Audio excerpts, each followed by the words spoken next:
அதான் இது வந்து படம் இல்லை, ஒரு பாடம். ஸோ ஆசை வந்து யாருமே விட்டு வச்சது கிடையாது. ஆனால்பட்ட புத்த பெருமானே ஆசைப்படணும்னு சொல்லிட்டு ஆசைப்பட்டார். ஆனால் கடைசியில் அவருடைய ஆசை நிறைவேறல. மனுஷன் எல்லாருக்குமே ஒரு ஆசை இருக்கு. ஆனால் அவங்களோட ஆசையில 13% மட்டும்தான் அவன் நினைச்ச மாதிரி முடியுது. மற்றபடி மீதி இருக்கிற 87% ஆசையும் அவனுடைய பெற்றவங்க, கூட இருக்கிற ஃப்ரெண்ட்ஸ், சமுதாயம், இயற்கை சூழ்நிலை, இது எல்லாமே தான் மீதி இருக்கிற அவனுடைய ஆசை எல்லாத்தையுமே நிராசையாக மாற்றுது. ஸோ ஆசைனா என்ன அப்படின்னா, நம்ம நினைக்கிறது எல்லாமே நடக்கணும் அப்படின்னா அதுதான் வந்து ஆசை. ஸோ ஒரு குழந்தை பிறக்கும் போது கூட பெத்தனை யோசிக்கிறாங்க, ஆண் குழந்தை வேணும், பெண் குழந்தை வேணும். ஆனால் நிறைய பேர் குழந்தைய இல்லாமல் இருக்காங்க. அவங்கள பார்க்கும்போது இவங்க ஏன் குழந்தை இந்தமாரி குழந்தை அந்த மாதிரி குழந்தைன்னு ஆசைப்படுறாங்க. அப்படியே இருந்தாலும் பெண் குழந்தைகள் மட்டும் ஏன் வந்து அவங்க ஒதுக்கி வைக்கிறாங்க. ஸோ இதெல்லாம் வந்து நம்ம சமூகத்தில் இருக்கிற வந்து ஒரு பெரிய பிரச்சனை. ஒரு குழந்தை பிறக்கத்துக்கு கூட பல்லாயிரக்கணக்கான ஸ்பெர்ம்ஸ் போட்டி போட்டுட்டு தான் ஸோ நம்மளால வந்து பெற முடியும். ஸோ பிறக்கும் போதே நம்ம பெருதான் என்ன பண்ணுறாங்க, நமக்கான ஆசையை வந்து அவங்களே வந்து நிர்ணயிக்கிறாங்க. பையன் இன்ஜினியர் ஆகணும், டாக்டர் ஆகணும் அப்படின்னு. இதெல்லாமே யோசிக்கிறவங்க ஏன் அவங்க பையன் வந்து என்ன ஆக விரும்பணும்னு அவன் ஆசைப்படக்கூடாது அப்படின்னு வந்து யோசிக்க மாட்டாங்க. ஸோ ஸ்கூலில் சேர்க்கும்போது கூட இந்த ஸ்கூல் நல்லா இருக்கா, அந்த ஸ்கூல் நல்லா இருக்கான்னு பார்க்குறாங்களே ஒழிய பையனுக்கு இது பண்ணுமா, அங்கே என்னென்ன நடத்துகிறாங்க, பசங்க எந்த அளவுக்கு வளர்றாங்க, அதெல்லாம் வந்து யோசிக்க மாட்டாங்க. நம்பர் 1 ஸ்கூல் 100% ரிசல்ட்னா மட்டும் அந்த ஸ்கூல் இருந்தால் போதாது, அவங்களுடைய பிரெயினையும் நல்லா வளர்க்குற மாதிரி இருக்கும். அதே மாதிரி தான் டீச்சர்ஸும் நல்லா படிக்கிற பையனை மட்டும் கவர் பண்ண எல்லாரையும் ஒரே மாதிரி பார்க்கணும். 10 பேர் படிக்கணும் அப்படின்னா அது அவங்களோட டேலண்ட். அது எல்லா பசங்களும் மற்ற பசங்களும் முட்டாள் பசங்களும் கிடையாது, அவங்களுக்குள்ள ஒரு திறமை இருக்கும். ஸோ அவங்களுக்கு என்ன இருக்கும் அப்படின்னா மற்ற இதில் திறமை அதிகமாக இருக்கும், படிப்பில் கொஞ்சம் குறைவாக இருக்கும். அதனால அவங்கள வந்து நம்ம தப்பு சொல்ல முடியாது. ஸோ அந்த மாதிரி இருக்கிற பசங்களோட திறமையை அவங்க வந்து உள்ள வந்து வெளியே கொண்டு வரதுக்கு நாம ஹெல்ப்ஃபுல்லாக இருக்கணும். ஸோ திறமைக்கான வாய்ப்பு மறுக்கப்படுறதை விட பெரிய விஷயம் வேறு எதுவுமே கிடையாது. தங்களுடைய திறமையை நிரூபிக்கிறதுக்கு அவங்களுக்கு ஒரு சான்ஸ் கொடுத்தே ஆகணும். எடுத்த உடனே இது நல்லா வராது, நீ இதெல்லாம் பண்ண மாட்டேன் அப்படின்னு சொல்லி அவங்களுடைய ஆசை வந்து நம்ம நிராசைப்படாது. ஸோ +2 முடிச்சதுக்கப்புறம் ஒரு பையன் என்ன பண்ணணும் அப்படின்றது அவன் தான் முடிவு பண்ணணும். ஸோ பேரண்ட்ஸோ டீச்சர்ஸோ இல்லை சுற்றி இருக்கிற ஃப்ரெண்ட்ஸோ முடிவு பண்ண முடியாது. ஏன்னா காலேஜ் போய் படிக்கும் போது அவங்க தான், மற்றவங்க கிடையாது. ஸோ இதே மாதிரி தான் ஒரு அப்பா வந்து அவன் பையனை வந்து பிஎஸ்சி மேக்ஸ் எடுத்தார்.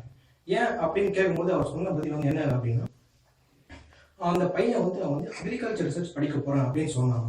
ஸோ அவர் வந்து அவரோட ஃப்ரெண்டுக்கிட்ட போய் கேட்கும்போது என் பையன் வந்து அக்ரிகல்ச்சர் ரிசர்ச் படிக்கலாம் அப்படின்னு சொல்கிறான், நீங்கள் என்ன சொல்கிறீங்க அப்படின்னு கேட்கும்போது அவர் என்ன சொல்கிறாங்கன்னா, ஐயா விவசாயம்லாம் படிக்க முடியாதுப்பா, அதெல்லாம் யார் படிச்சு யார் வேலை கிடைக்கும், அதான் அவன் பையன் தான் மேக்ஸில் புரியாச்சு, அவனை பிஎஸ்சி மேக்ஸ் சேர்த்து விடு அப்படின்னு சொல்லிட்டாரு.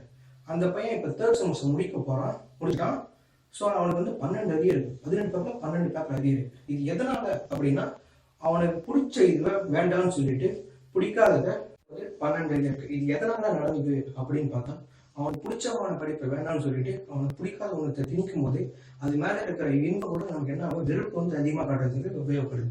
ஆனால் இதை மற்றவங்க யாருமே பிடிச்சிக்க மாட்டாங்க. ஏன் நம்ம பசங்க படிக்க நினைக்கிறத வந்து ஏன் அவங்க படிக்க வைக்க நினைக்க மாட்டாங்க? இதுதான் வந்து ஏன்றது மதியம் மற்ற பசங்க யாருக்கும் புரியல. வெறும் இன்ஜினியரிங் மெடிக்கல் மட்டும்தான் வாழ்க்கையா? கண்டிப்பாக கிடையாது. பணம் சம்பாதிக்கிறதுக்கு எவ்வளோ இருக்கு, எவ்வளோ படிப்பு இருக்கு. அந்த படிப்பு நம்ம படிக்காம ஏன் இன்ஜினியரிங் மெடிக்கல் மட்டுமே பெற்றவங்க வந்து அதிக ஆர்வம் காட்டுறாங்க, அதில் மட்டும் நமக்கு சம்பாதிக்க முடியுமா அப்படின்ற கேள்வி கண்டிப்பாக எல்லாருக்குமே இருக்கு. இது ஏன் அப்படின்னு பார்த்தா, ஒரு வருஷம் முடியும் போது கிட்டத்தட்ட 5 லட்சம் பொறியாளர்கள், அதாவது இன்ஜினியர்ஸ் வந்து ஒரு காலேஜ்லேருந்து வெளியே வந்துட்டு இருக்காங்க. 5 லட்சம் பேருக்கும் வேலை கிடைக்குமா அப்படின்னா கண்டிப்பாக கிடைக்காது. அதில் 5000 to 10,000 பேருக்குள்ள மட்டும்தான் வேலை கிடைக்குமே தவிர இது எல்லாருமே வேலையில்லா பட்டதாரி தான். ஸோ இது குறைக்கிறதுக்கு என்ன பண்ணலாம் அப்படின்னா, வேலை இல்லாதவங்க என்ன பண்ணணும்னா கிடைக்கிற வேலையை செய்யணும். அதை விட்டுட்டு ஈகோ பார்த்துட்டு எனக்கு பிடிச்ச வேலை மட்டும் நான் செய்வேன் அப்படின்னு சொன்னா கடைசி வரைக்கும் உட்காந்துட்டே தான் இருக்கணும். ஸோ இப்போ பிடிச்ச வேலை அப்படின்னு பார்க்கும்போது என்ன பண்ணுறாங்கன்னா, பெரிய கம்பெனி பெரிய வேலையில பெரிய போஸ்ட்டில் உட்காரணும், ஓப்பனிங்க 40,000 சம்பளம் வாங்குறது இது பார்த்தா கண்டிப்பாக கிடைக்காது. ஸோ 20,000 10,000 வேலை வந்தால் கூட பரவாயில்ல செய்யுங்க. ஒரு பெரிய வேலை கிடைக்கிற வரைக்கும் இந்த சின்ன வேலையை செய்யலாம், தப்பே இல்லை. ஸோ நமக்கு ஒரு வருமானமாவது வரணும். அந்த வேலையை செய்யும் போது நமக்கு இன்னும் கொஞ்சம் அனுபவம் கிடைக்கும். இதை வச்சு நம்ம பெரிய கம்பெனியில் ஈஸியாக வேலைக்கு சேரலாம். ஸோ மெடிக்கலில் பார்த்தீங்க அப்படின்னா கிட்டத்தட்ட வருஷத்துக்கு 3 லட்சம் பேர் டாக்டர்ஸாக வெளியே வராங்க. அடுத்து நம்ம எதை பார்க்க போகிறோம் அப்படின்னா, பொறியியல் கல்லூரி, அதாவது இன்ஜினியரிங் காலேஜஸில் என்னென்ன நடக்குதுன்றதான் இப்போ நம்ம பார்க்க போகிறோம். ஸோ பெரும்பாலான இன்ஜினியரிங் கல்லூரியில் எப்படி இருக்கும் அப்படின்னா, ஒரு காலேஜுக்கு தகுந்த மாதிரி ஒரு ரூல்ஸ் போடுறாங்க. அதில் மெயினாக வந்து எல்லாருமே பிரச்சனை வருதுன்னா நம்ம போடுற ட்ரெஸ் கோடு தான். ட்ரெஸ் கோடுனா உடை ஆடை அப்படின்னு சொல்லுவாங்க. ஸோ நம்ம போடுற ட்ரெஸ் வந்து அவங்களுக்கு ஏற்ற மாதிரி இருக்கணும் அப்படின்னு சொல்கிறாங்க. ஃபார் எக்ஸாம்பிள் ஒரு ஃபுல் ஹேண்ட் ஷர்ட்டு போட்டால் அதை வந்து ஃபுல்லாக போட்டு பட்டன் போடணும் அப்படின்னு சொல்கிறாங்க. அதை மடிச்சு விட்டா நீ என்ன பொறிக்கியா இல்லை வெளியே சுற்றுற மாதிரி இருக்கு அப்படின்னு வந்து நம்ம கேட்குறாங்க. எந்த படத்தில் இல்லை எந்த பொறிக்கை வந்து இதுமாரி கையை மடிச்சு விட்டு காலேஜ் போகிறத இவங்க வந்து காமிச்சிருக்காங்கன்னு தெரியல. ஆனால் பெரும்பாலான ஸ்டாஃப்ங்க இந்த வார்த்தையை வந்து யூஸ் பண்ணுறாங்க. கையை மடிச்சு விட்டாலும் பட்டன் விட்டாலும் நீங்கள் என்ன பொறிக்க அப்படின்னு கேட்குறாங்க. ஸோ இந்த வார்த்தையை வந்து அவங்க வந்து ஏன் உபயோகப்படுத்தணும், ஸோ அந்த மாதிரி எந்த படத்தில் வந்துருக்கு அப்படின்றத அவங்க தயவு செஞ்சு கண்டிப்பாக பார்க்கணும். அதேமாதிரி காலேஜுக்குள்ளே வரும்போது பைக்கில் வருவாங்க, ஸோ நடந்து வருவாங்க.